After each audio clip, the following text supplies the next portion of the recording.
천지 만물을 창조하셨습니다. 이 창조된 모든 것을 보시면서 여러분은 하나님을 어떤 분으로 이해하신가요? 물론 창조 안에 하나님이 어떤 분이신가 이것이 다 담겨 있는 건 사실입니다. 이 시간에 여러분 고백할 수 있다면 다양하게 고백할 수 있겠죠.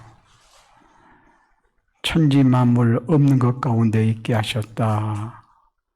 이걸 보니 하나님의 전능하심, 하나님의 능력이 참 위대하시구나.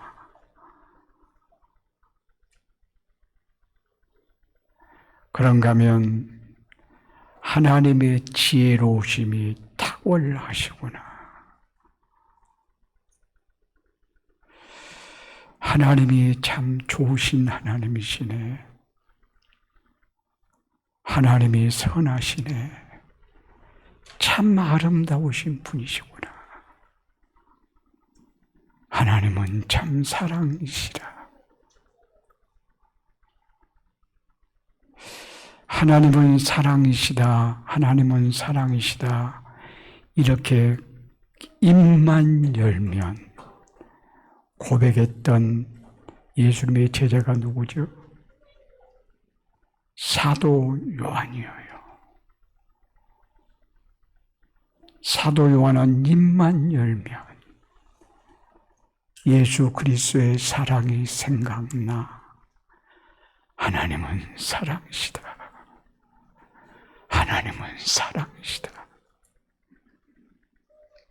이렇게 고백했는데 우리도 예수 그리스도 안에서 구원받은 자로서 한 걸음 더 나아가 하나님이 창조한 세계를 보면서도 하나님은 사랑이시다.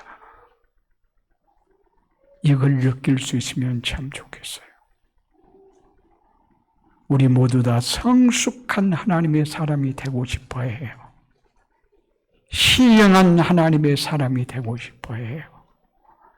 이런 사람을 영성의 사람이라고 말해요. 영성이 깊은 진정한 영성의 사람은 하나님과 친밀한 관계를 맺고 사는 사람. 하나님과 친밀한 관계를 맺고 산 사람은 하나님을 사랑함과 동시에 하나님의 뜻을 따라 이웃을 사랑하는 사람. 이웃을 사랑하는 정도에서 끝나는 것이 아니라 하나님이 창조한 이 세계를 보면서도 감탄하고 감동되어 줄 수 있는 사람. 그러니까 하나님과 관계를 맺고 교회 생활만 열심히 하면 신앙생활을 잘한다라고 말하는 것이 아니라 일상 사회생활 자연과의 관계에서까지 우리의 신앙의 정도가 어찌한가를 진단해 보아야 된다, 그런 말씀이에요.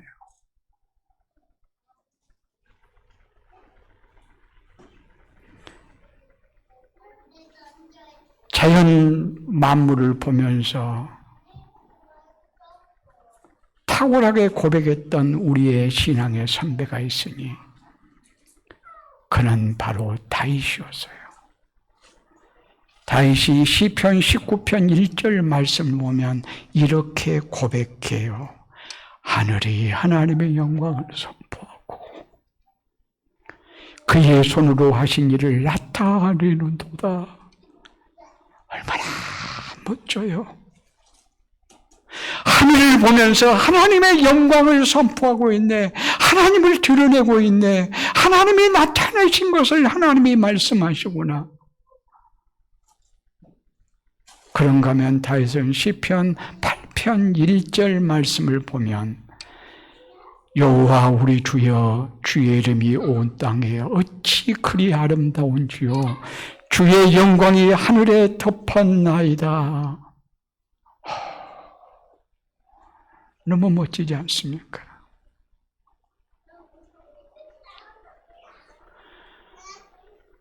우리는 기도하고 성경 보고 교회에서 봉사하고 이런 것으로만 신앙이 성숙으로 생각한다면 그렇게 시간을 바치는 시간대만 행복함을 느낄 거예요. 하나님의 사람됨을 느낄 거예요. 그러나 다윗을 보세요. 하늘을 보면서 자연 만물을 보면서 피조 세계를 보면서 하나님의 영광을 보고 하나님을 찬양하고 기뻐하고 이런 모습이 얼마나 아름다운지, 그렇게 되어야 24시간 하나님을 섬기는 진정한 영성의 사람이라 이렇게 말씀할 수 있어요.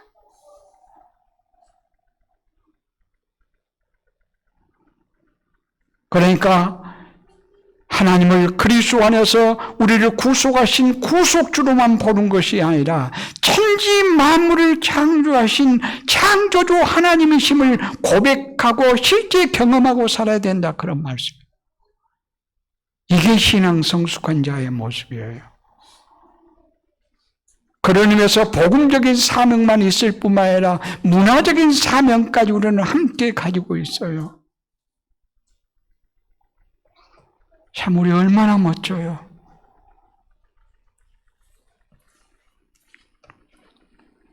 요나단 에드웨드는 그렇게 고백했습니다. 나는 모든 만물 안에 하나님의 영광의 고요함과 은혜의 달콤함이 나타나 보이는데 그것을 말로 표현하기 힘들다. 너무 다윗과 같지 않습니까?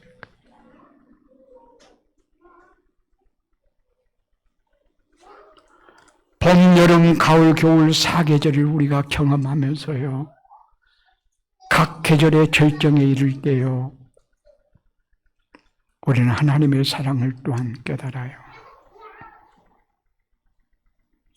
앙상한 가지, 죽어있는 것만 같았던 들녘과 산에는 연두색으로 물들더니 이제는 녹색이 되어지고 조화롭게 나무에서 꽃이 피어있고 들녘의 화초들이 파릇파릇 나기 시작하고, 꽃들을 한번 우리 봐봐요. 얼마나 아름다운지, 들녘을 보면 얼마나 아름다운지. 주 하나님 지으신 모든 세계, 참 아름다워라 주님의 세계는 고백하고 찬양할 수 있으면, 그저 노래 가사니까 가사 따라서 노래 부르는 정도가 아니라 신앙 고백적으로 그 찬양을 하고 실제 그렇게 살아갈 수 있으면, 실제 그렇게 살아간다는 말은 자연 속에서 하나님과 관계를 맺으면서 행복을 고백하며 누리고 사는 것을 말씀해요. 얼마나 멋져요.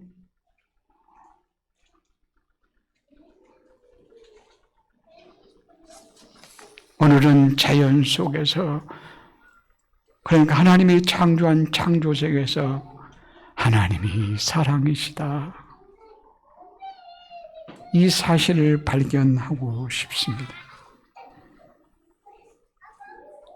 첫째 날 하나님이 무엇을 창조했나요? 빛을 창조했어요. 빛만 창조했을까요?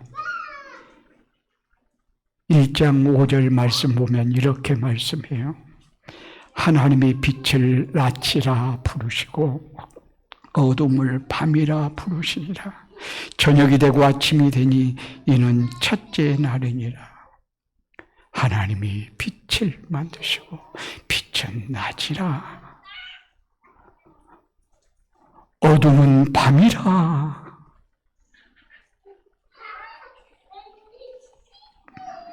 빛은 생명의 원동력입니다. 빛이 없으면 사람이 살 수 없습니다. 사람만 살 수 없는 것도 식물도 살 수 없습니다. 제가 사는 사택막 앞에 잔디밭이 지금 참 아름답잖아요. 그런데 사택에 들어가는데 그 나무로 깔아놨죠. 그 밑에 공간이 충분해요. 그런데 거기도 잔디가 잘 자랐던 곳이었어요. 그런데 햇볕이 없으니 잔디가 다 죽었더라고요. 햇볕이 없으면 동물도 식물도 사람도 살아갈 수 없어요. 그래서 빛은 생명의 원동력이에요. 그러면 빛만 그럴까요? 어둠을 밤이라 하시니라. 밤이 없으면 쉼을 얻을 수 없어요. 쉬지 못하면 지쳐 죽어요. 우리 한국 사람의 기질은 더 그럴 거예요. 밤낮 자지 않고 일하겠다고 24시, 25시 편의점까지 있잖아요. 참 이건 창조 질서를 어기는 거예요.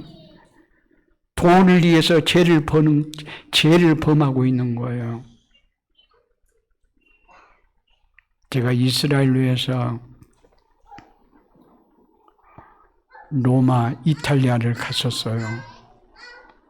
근데 이탈리아에서 저녁 식사 5시나 6시경에 하고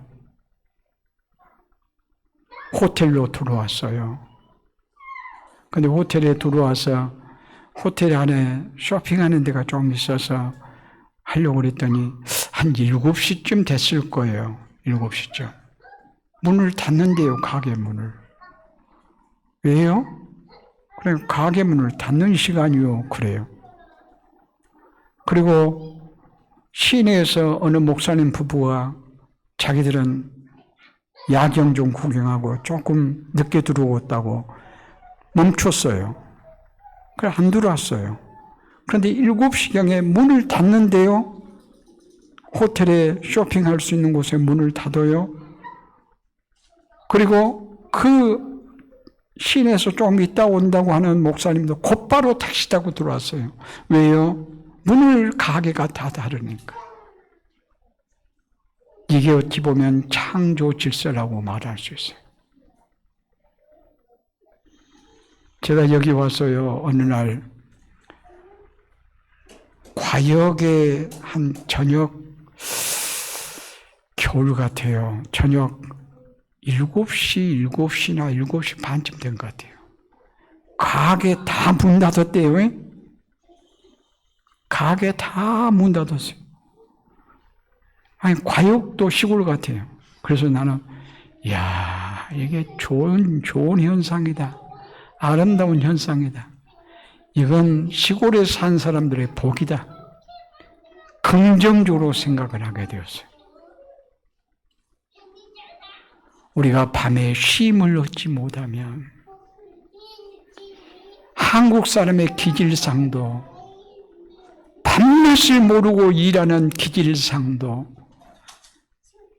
병들어 시들어 쉼을 얻지 못해 죽고 말 거예요. 근데 하나님이 시도로 낮을 주셨고 밤을 주셨어요. 이거 하나까지라도 하나님께서 인간을 얼마나 세심하게 사랑하신가에 대한 하나님은 사랑이시다 고백하게 하는 도구라고 이렇게 말씀할 수 있어요.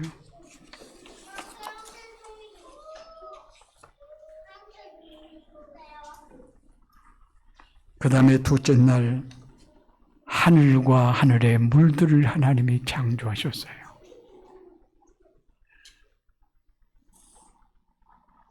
물들을 창조했다.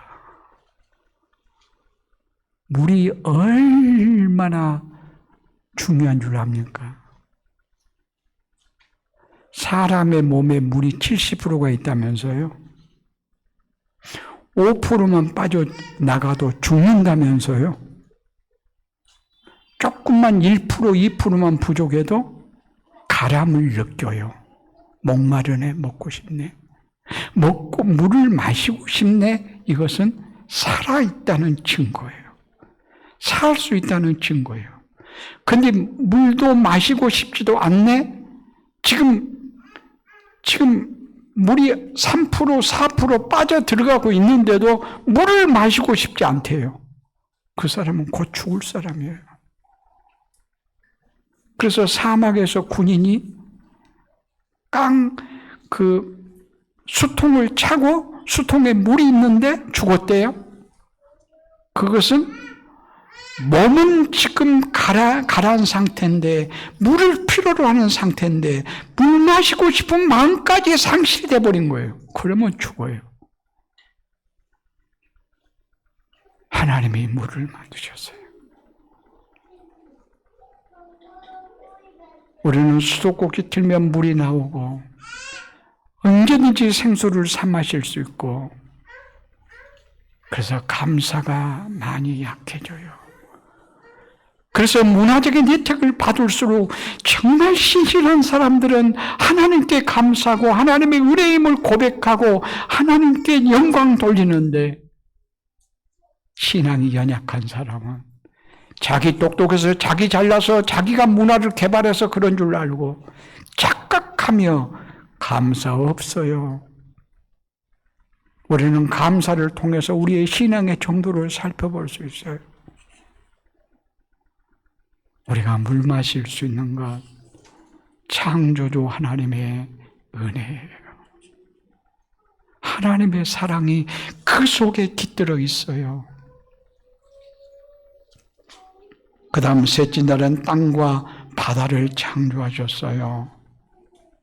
그래서 땅에는 모든 식물들, 꽃이 피게 하시고 식물들을 하나님께서 있게 하셨어요. 그리고 창세기 1장 29절 말씀 보면 이렇게 말씀해요. 창세기 1장 29절, 하나님이 이르시되 내가 온 지면에 씨 맺는 모든 채소와 씨 가진 열매 맺는 모든 나무를 너희에게 주노니 너희의 먹을 거리가 되리라. 먹거리를 하나님이 땅 속에 바다 속에 심겨 놓으셨다, 그 말씀이에요. 저는 여기 와서 더 실감한 것이 주위의 땅들, 밭들, 또 바다에 생산되어지는 것들 보면서 친환경 먹거리 마트가 이곳에 있구나.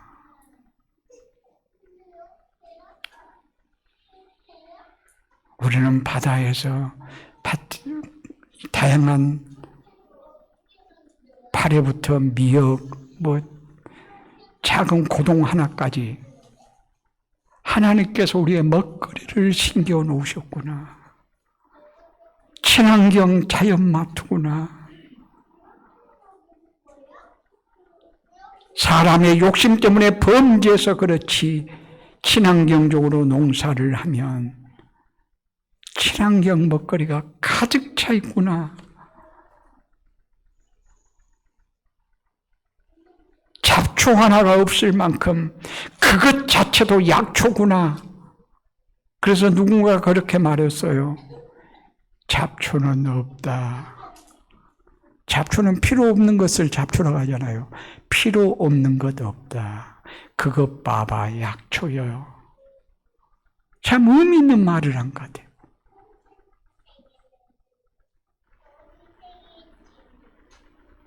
그러니까 땅과 바다를 지으시고 그곳에 친환경 마트를 하나님께서 놓으셔서 무료로 그저 먹게 하신다고 말이에요.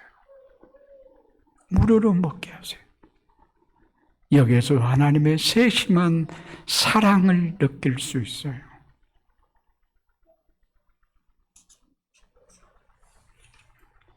이렇게 하나님이 창조한 것 하나하나 다 열거하면 시간이 부족할 것 같아서 여기까지만 열거하도록 하고, 순서도 봐보세요. 순서.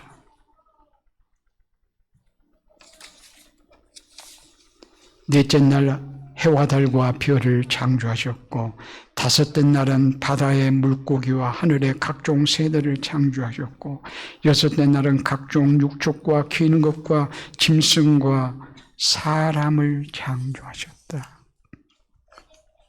마지막 날 하나님이 사람을 창조하셨어요.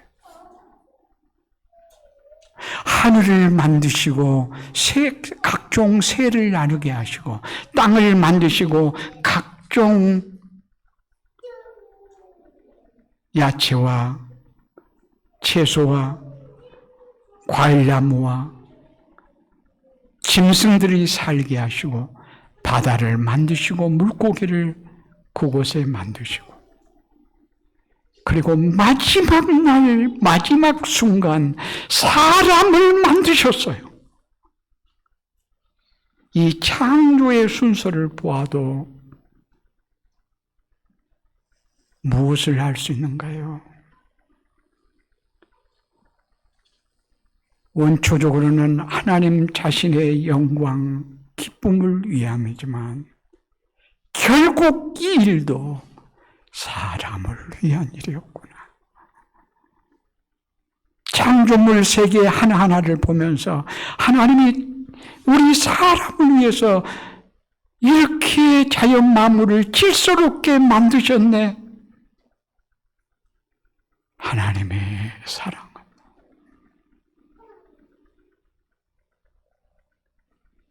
아담이 독차하는 것이 아직 미완성품이고 애로워 보이고 아름답지 못하게 보여 그를 이해하여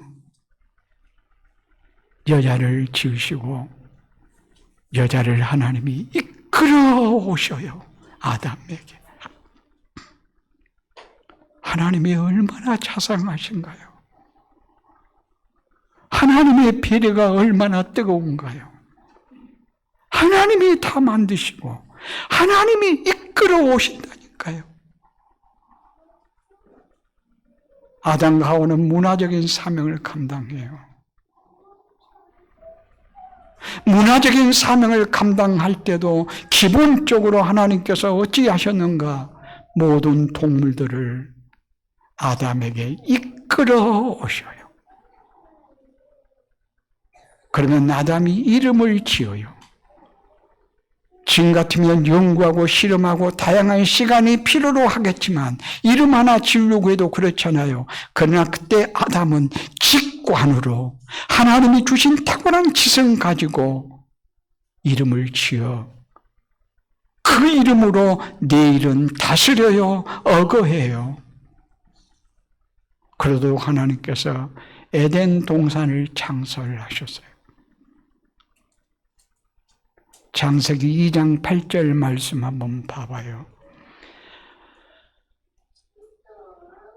여호와 하나님이 동방의 에덴에 동산을 창설하시고 그 지으신 사람을 거기 두시니라. 하나님이 에덴 동산을 창설하시고 사람을 거기에 거하게 하셨다.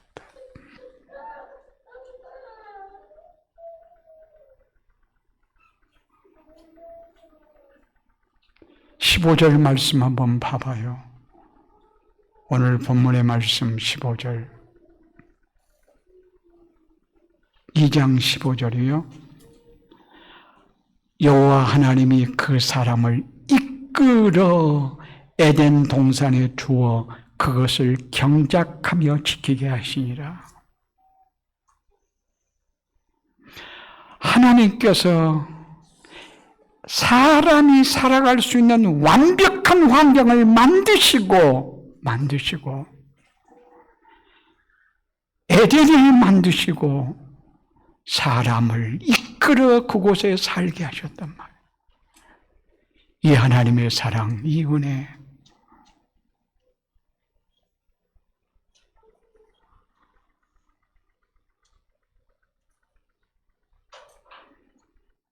에덴은 하나님의 나라예요. 하나님이 함께하는 곳이에요.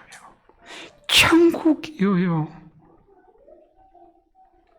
에덴에 이끌어 오시고 하나님이 이렇게 말씀하는 소리가 제게는 들립니다.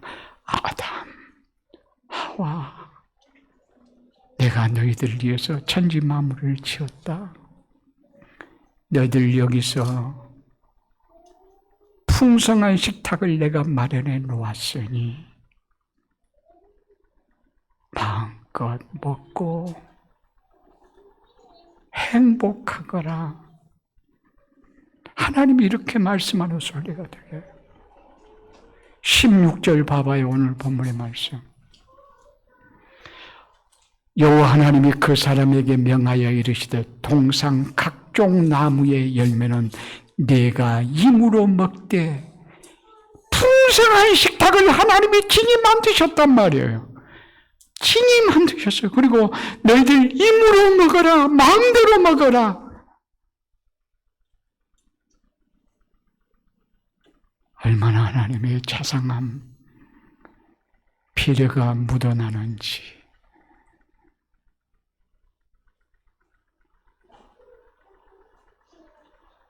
하나님께서 모든 것을 환경을 다 만드시고 그것을 선물로 주셔요. 그런데 이곳에서 그냥 놀고 먹는 것이 아니라 문화적인 사명까지 맡기셔요. 경작하며 15절에 지키게 하니라. 전의 성경에는 다스리며 지키게 하니라 이렇게 말씀했어요. 다스리며, 다스리는 것은 왕이 다스리는 거예요. 곧 하나님께서 아담을 에덴의 왕으로 삼으신 거예요. 너는 왕이야. 지키는 것은 누가 지켜요? 아파트 누가 지켜요? 관리소장이 지켜요. 관리소장이. 경작은 누가 해요? 농부가 경작해요. 너는 농부야. 너는 관리소장이야.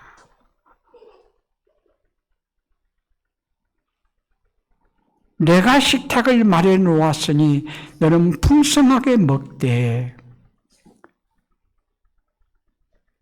17절 말씀 보면 선악을 알게 하는 선악과는 먹으면 안 돼.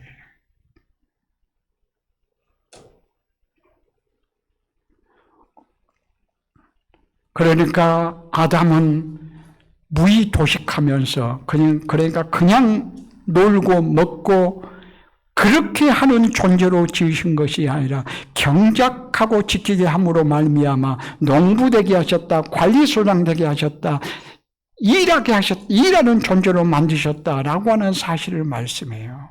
이게 바로 문화적인 사명이에요. 일의 기원은, 시작은 범죄함으로 시작된 것이 아니라 범죄함으로 일이 고통과 힘듦이 되었고, 그 전에 하나님 일의 기원은 하나님에게로 올라가요. 하나님께서 천지 만물을 창조하신 일이에요. 그 일을 이제 에덴 동산을 만드셔서, 에덴 동산은 완벽한 환경이면서도 개발을 계속해서 필요로 하는 하나님의 나라예요. 개발을 필요로 해요. 이 개발을 위해서 하나님께서 주신 탁월한 지성 가지고 아담과 하와는 에덴 동산에서 문화적인 사명을 감당해요. 일하는 존재예요. 하나님의 나라는 원초적으로는 예수 그리스도께서 왕이시고 하나님이 왕이시고 우리를 동역자로 삼으셨어요. 우리가 어떻게 건설해 가야 돼요? 경작하고 지킴으로. 자연을 훼손하고 파괴하고 무너뜨림으로가 아니라 아름답게 잘 가꿈으로, 경작함으로, 지킴으로, 섬김으로. 성경도요, 마태복음은 왕의 복음, 그래서 사자복음이라고 말해요. 그 다음 성경 마가복음은 소고복음이라고 해요. 소복음은 봉사, 섬김을 의미하죠. 그래서 소복음의 마가복음의 중심 요절이 마가복음 10장 45절이에요. 내가 섬김을 받으러 온 것이 아니라 십자가에 죽기까지 섬기러 왔다라고 예수님께서 말씀하세요. 그러니까 왕의 권세를 어떻게 누릴 것인가? 섬김으로 해요. 종처럼 섬김으로 해요. 낮아져서 섬김으로 해요.